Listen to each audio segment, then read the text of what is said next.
Welcome back, ladies and gentlemen, to Packer Transplants Live. Aaron Negler, Corey Banke with you, live on the line with Corey Linsley, the suddenly starting center for the Green Bay Packers.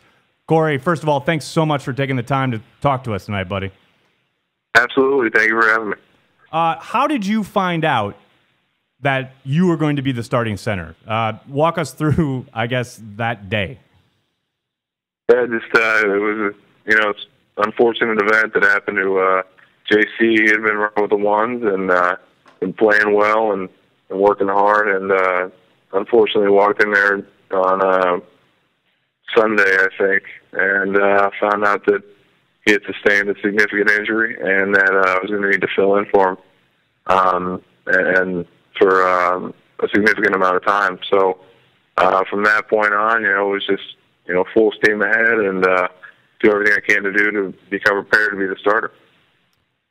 I think a lot of people, when they found out that you were going to be rolling with the ones, I don't sense a lot of panic either within the organization, obviously, but Packer fandom in general. I think you've put good stuff on tape so far in the preseason.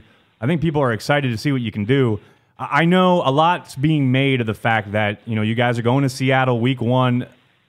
Obviously well documented what a tough environment that is. I love this quote from Josh Sitton. Quote, "Hopefully he's just too young and dumb to realize how loud it is out there. He'll be fine." How has, suddenly playing with Lang and Sitton, how's that transition been? They've helped a lot. I mean, they've been like a couple of older brothers teaching me the offense. I listen to whatever if they have a call that they would want to go with. It always overrides mine, and they're 99% of the time right, and I've never personally seen them been wrong. But regardless, they've made the transition very easy, and especially they talk to me about how loud it's going to be in Seattle, and I understand they have the world record, but at Ohio State, we played it in front of 100,000 almost, every week that we had a home game, and it's obviously not going to be the same, but large crowds. I come from a program that is used to it, so I don't see myself getting too worked up about that situation. But then again, those guys said it's a lot louder than anyone could expect. So but I feel prepared for it. Speaking of Ohio State, I'm glad you brought that up. I know you guys did obviously a lot of work out of the shotgun when you were there. Do you think that helps in regards to the Packers? You guys obviously love to do a lot of stuff at the line of scrimmage, a lot of check with me's. Do you think that's going to help carry over? I mean, and you did just mention that experience there specifically. A lot of shotgun in the Packers offense as well. Do you think that helps in that regard? It was actually kind of a tougher transition to begin with because when I first got the OTAs, I'm used to snapping the ball, getting it back there as quick as I can into Braxton's hands and running, we're running the show right from there. But it's a little more, I had to slow down my snap and kind of fine tune it to what the quarterback wanted, regardless who I was working with. All the quarterbacks like it a certain way and definitely not coming back at 100 miles an hour. So, but just working out of the shotgun and doing, different things, whether it be adjustments or, just a little nuances of running a shotgun-based offense. It does help, and it's not an adjustment that I have to make that I had to make when I came here. You mentioned Braxton Miller. In that brief little window where there was some hope that he might not be out for the year for Ohio State, did you and A.J. Hawk have a prayer meeting at all? Did you get together? Did you do anything? No, we didn't. But it is unfortunate that I'm more disappointed just for Braxton because he would have had an amazing season. I know he's going to do well next year, and then he's put in the work. But I think they'll be fine regardless. I think people love to make a big story out of this, but regardless, I think J.T. Barrett or Cardell Jones, whoever gets the job, is going to do a heck of a job.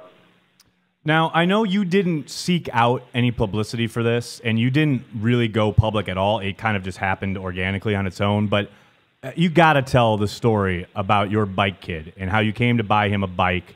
I believe his name is Travis. This thing is amazing. This was an incredible gesture. Can you just tell us a little bit how that happened? Yeah, I had ridden somebody else's different kids' bikes every day, camp for the first 2 days. And the third day I hopped on Travis's and he asked me if I would be his rider. And I had heard players, develop relationships with their riders, that they had over the years, some of the vets. So I thought that's pretty cool, if I'm blessed enough to have an extended career at Green Bay, I'll have a rider for that amount of time. That'll be pretty cool. And when I came back, I rode down to practice, and then when I was riding back from practice back to the facility, I had gone up to Travis, and Travis had said to me, I'm sorry, I already have a rider. Do you know where Corey Linsley is? And I was like, Travis, I'm Corey, man. And he was like, oh, okay, cool, and I got on his bike and rode it again. But, he had just explained, through our little conversations, he had explained that, his family, I kind of gathered that his family was going through sort of a tough time, and I thought, it would be best to, if I could help out a little bit. And his bike looked a little worn down. He was getting a little big for it. So I thought, hey, why not get him a new bike, and it'll be appropriate for the situation since I ride it every day to practice, So we went to Toys R Us. I called his dad and made sure everything was all right. Went to Toys R Us, got him a bike, and he's been smiles ever since. We went over. My girlfriend and I went over there this weekend. It was at the Colbeck's residence, and we sat there, chatted for a little bit, and had a great time. And I've definitely developed a lifelong relationship with these people, and the Colbecks are a great family, and I'm just thankful that they welcomed me with open arms. I mean, it's just a great story, man. Thanks so much for even just opening up a little bit about it. Like I said, I know you didn't do it for publicity. It just it was just a great gesture. And it's what makes the Packers so special, obviously, and it's great to have you on board. Real quickly before we go, we do have a question from our live blog asking, do you think? I mean, Aaron Rodgers was asked about this week, where he said he didn't think it was any big deal or necessary for you guys to get snaps together in this final preseason game Thursday night against Kansas City. Do you think it'll take time to get that kind of chemistry with Aaron? You mentioned how quarterbacks like those snaps differently out of the shotgun and things like that. Is that something you're working on outside of practice? I don't know how you'd go about it, but is that something you guys have talked about, or is that it's just business as usual? You practice and you're going to do your job. Yeah, I think it's might be over exaggerating the situation a little bit. I don't think it's a big deal either. And obviously, if Aaron doesn't think it's a big deal, it's definitely not a big deal. But in regards to adjustments and everything that they kind of made at the line, and the way he runs the offense and everything. I mean, him, Josh, and TJ have been doing this for 3-4 years in sync with each other. So I mean, if anything were to come up, some type of miscommunication or I wasn't on the same page, Josh and TJ would be right there for me. But in regards to snaps or how he that's no big deal. I've taken enough snaps with him to get the feel for that. It's not a difficult thing to adjust to. So I don't think it'll be a difficult transition at all. If we don't get any snaps to Kansas City, which I don't think we will, but I don't know. But either way, I don't think it'll be bad, and I think we'll be prepared. Well, I can't tell you how excited we are for you to get to see you out there. You got one of the highest compliments a Packer can get. When Larry McCarron mentioned you on the broadcast 2 games ago, he said, when a guy gets into Linsley, he's done. It's over. And that's what we like to hear, and that's definitely what you put on tape. Thanks so much for joining us and taking the time. Good luck Thursday and going on into the season. I appreciate it, and I'm honored to get that compliment from Larry. That's awesome. But thank you for having me. Absolutely. Thanks a lot. Have a great night. You too. There you go, Benke. We had 2/5 of the starting offensive line on the show tonight. Corey Linsley.